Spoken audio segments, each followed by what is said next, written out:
오늘 본격적인 주제로 말씀드릴 건 철판 화덕입니다. 그러니까 기본 로켓 화덕의 원리나 이런 것들하고는 거의 동일해요. 그러니까 단열을 신경 쓴다. 그 다음에 작은 공기 주입구를 사용한다. 이런 것들은 동일합니다. 그런데 구조가 좀 달라요. 구조와 용도가 많이 다릅니다. 한번 보도록 하겠습니다. 지금 여러분이 보시고 계시는 거는 변산 공동체에 같이 교육을 하면서 그 변산 공동체에서 만든 흙 벽돌과 그 다음에 뭐 연탄재, 나무재 이런 걸 단열재로 쓰고 그 지역에 있는 그 동네에 있는 흙을 갖고 이용해서 만든 철판 화덕이에요. 저 철판도 그냥 고물상에서 주워다가 대충 영접을 해서 이렇게 만드신 겁니다. 그리고 이 안에 있는 거는 연탄 도기관 있죠. 연탄 도기관으로 엘보를 만들어서 한 겁니다. 자, 이 밑에는 좀 간단히 설명드리면 밑에는 시멘트 콘크리트로 이제 기초를 만드셨어요. 기초 만드는 건 여러분 많이 해보고 똑같습니다.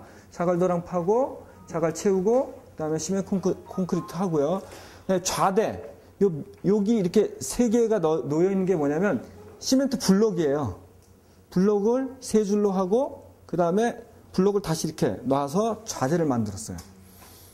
근데 만약에 시멘트 블록을 여기를 안 하고 싶다 그러면 시멘트 블록을 하고 그냥 슬라브를 치면 돼요. 그럼 합판 되고 또 뭐 거푸집 만들고 복잡하니까 그렇게 안 하고 시멘트 블록을 세 줄로 쭉 대고 눕혀서 그 위에 눕혀갖고 좌대를 만들었어요. 그리고 이 밑에는 불을 넣는 게 아니라 장작 넣는 구멍이에요. 장작 넣는 구멍. 이 좌대를 만드는 방식은 아주 다양하게 여러분이 응용해서 하실 수 있는 거예요. 그러니까 적당한 자기의 그 조리 높이가 싱크대 한 70cm 정도 되잖아요. 그 정도나 뭐 그런 것들 맞추기 위해서 한 겁니다. 자, 여기를 보시면 철판 화덕의 몸체는 벽돌로 해도 되고 흙으로 해도 되고 어떤 걸로 해도 상관이 없습니다. 내가 좌대를 나무로 하고 싶어, 쇠로 하고 싶어, 상관없습니다. 그건 적절한 높이만 높여주는 거니까요. 근데 문제는 이 안에는 무조건 단열해야 된다라고 하는 거예요.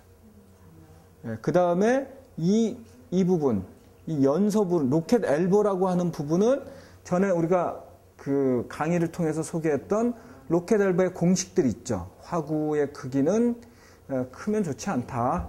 그 다음에 또 뭐 화구 크기의 2.5배나 3배 정도가 적당하다. 이런 것들이 다 통용이 됩니다. 그런데 철판 화덕에서는 반드시 화구 크기의 2.5배나 3배가 적용 안 돼도 됩니다. 자, 그럼 질문. 빈도련 선생님, 왜 그럴까요?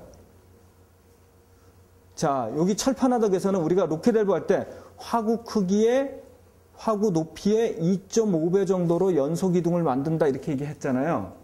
근데 철판 화덕에서는 꼭 그걸 지키지 않아도 돼요. 왜 그럴까요? 자, 이런 걸 아셔야 돼요. 우리가 이론은 알지만 그것이 상황이 변했어요. 어떤 거냐? 잘 보십시오. 기본적으로 이 구조예요. 이렇게 되는 구조거든요. 이 화구 높이의 2.5배나 3배 정도 높이가 제일 적당하다라고 얘기를 해요. 그런데 이때는 이 형태일 경우에요. 이 형태. 솥을 이렇게 위에 얹었을 경우에. 저거는 어때요? 철판이 넓적하니까. 철판이 넓적하잖아요. 맞습니다. 철판이 넓적하니까 어떻게 돼요? 쭉 열이 닿는 면적이 훨씬 넓어지는 거예요. 구조가 달라지는 거예요. 구조가 달라지면 연소부의 그 공식들도 다 달라지는 거예요. 그래서 여기는 꼭 2.5배가 아니래도 2.5배를 하면 어떤 현상이 일어나냐면 이 철판, 그러니까 좌대 위쪽 부분이 너무 높아져요. 그리고 높아진다는 건 주변에 그만큼 시공하는데 비용도 많이 들고 시간도 많이 든다는 얘기예요. 그리고 불이 이렇게 쭉 닿는 면적도 솥하고는 다르잖아요. 이렇게 구조가 바뀌면 다른 부분도 같이 바뀐다라고 하는 걸 이해를 하셔야 돼요. 무슨 얘기인지 아시겠죠? 그러니까 기계적으로 공식만 외워갖고 딱딱 적용하면 뭔가가 안 맞아. 안 맞는 게 있어요. 그러니까 이런 차이들을 여러분이 이해하시면서 시공하시는 게 중요한 거죠. 자, 그럼 또 하나 넘어가 보도록 하겠습니다. 근데 여기서는 문제점이 하나 있어요. 자, 이 도면의 문제점. 지금부터는 질문을 계속 할 겁니다. 그래서 반복하면서 여러분한테 설명을 드릴 겁니다. 자, 이 도면의 문제점은 뭘까요?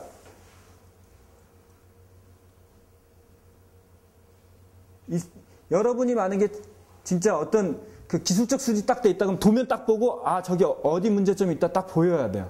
그 부위가 아닙니다. 이건 아닙니다. 큰 문제가 아닙니다. 제일 큰 문제, 심각한 문제가 있어요. 물론 이런 도면들은 무언가를 설명하기 위해서 기본 구조를 설명하기 위해서 아주 그 디테일한 부분들, 자세한 부분들을 빼고 대충 설명한 거라서 그럴 수 있는데 이 도면에 문제점이 있어요. 자, 요 구조에서는 어떻게 돼요? 바로 연통으로 넘어가잖아요. 이게 바로 그 열기가 정체되지 않고 어느 정도 머물러 있는데 열기가 휙 빠져나가는 구조로 돼 있어요. 그래서 나중에 제가 화목난로 이론이나 이런 것들을 교육할 시간 있으면 설명을 드리겠는데 화목난로나 아니면 나중에 다구화덕이나 이런 그 벽난로나 여러 가지 구조에서 중요한 게 뭐냐면 베이풀이라는 거예요. 베이풀. 그러니까 베이풀은 뭐냐면 방해장치 이런 뜻이에요. 열기가 빨리 나가는 것을 방해하는 장치. 그래서 어떻게 번역을 했냐면 열기 배출 지연 장치. 열기 배출 지연 장치라는 게 필요해요. 그게 판일 수도 있고 또는 한번 꺾이는 것일 수도 있고 이런 것이 있느냐 없느냐에 따라서 그 효율이 확 달라지는 거예요. 무슨 얘기인지 아시겠죠? 자, 그리고 이 안에 있는 단열재는 연탄재도 가능하고, 그 다음에 펄라이트, 그 다음에 그 퓨마이스, 버미큘라이트, 아니면 나무재, 그 다음에 톱밥과 섞은 흙, 이런 것들이 좋아요. 자갈이나 모래 섞으면 안 돼요. 열 빼앗습니다. 공기층이 일단 많은 것일수록 좋은 거예요. 자, 여기는, 지금 보시면 남미입니다. 이 지금 여러분이 배우실 철판 화덕은 남미에서 주로 사용하는데 그림을 잘 보시면 그냥 우리가 철판 화덕은 고기나 굽고 빈대떡이나 굽고 뭐 이렇게 생각하시잖아요. 전혀 그렇지 않아요. 여러분이 생각하는 철판 화덕 이상 굉장히 고열이 납니다. 그래서 철판이 휠 정도예요.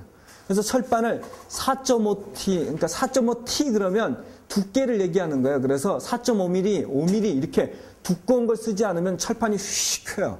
얇은 거 쓰려면 스테인리스가 훨씬 열에 대한 용융 온도, 쇠가 녹는 온도가 훨씬 높아요.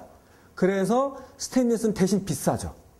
그리고 만약에 이런 철판 같은 경우를 이런 절곡서나 이런 데서 하지 말고 인터넷 뒤져보면 그 식당용으로 나와 있는 철판들을 팔아요.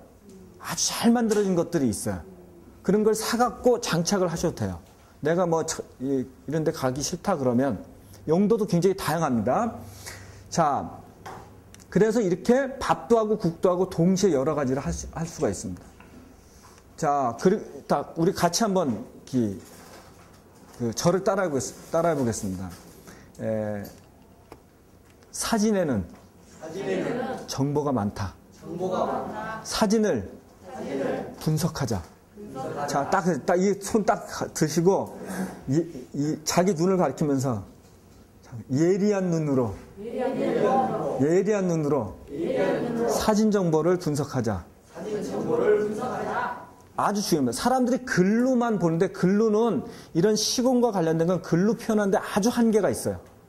그래서 사실 말하지 않는 그 언어로 표현되지 않은 사진 속에는 굉장히 많은 정보가 있습니다. 일단은 저 같으면 이런 거, 이 사람은 왜 이걸 놨을까? 이런 걸 여러분이 장인이 되겠다. 그 다음에 뭔가 기술적으로 자기 수를 높이겠다 그러면 이런 거 다 질문을 해야 돼요. 왜 놨을까? 하고 공기량을 조절하기 위한 거예요. 자, 그 다음에 이걸 보면서는 뭘 느낄 수 있어요? 네? 이거는요, 아니에요. 제 구멍이에요. 제 구멍이에요. 나중에 재 긁어내는데요.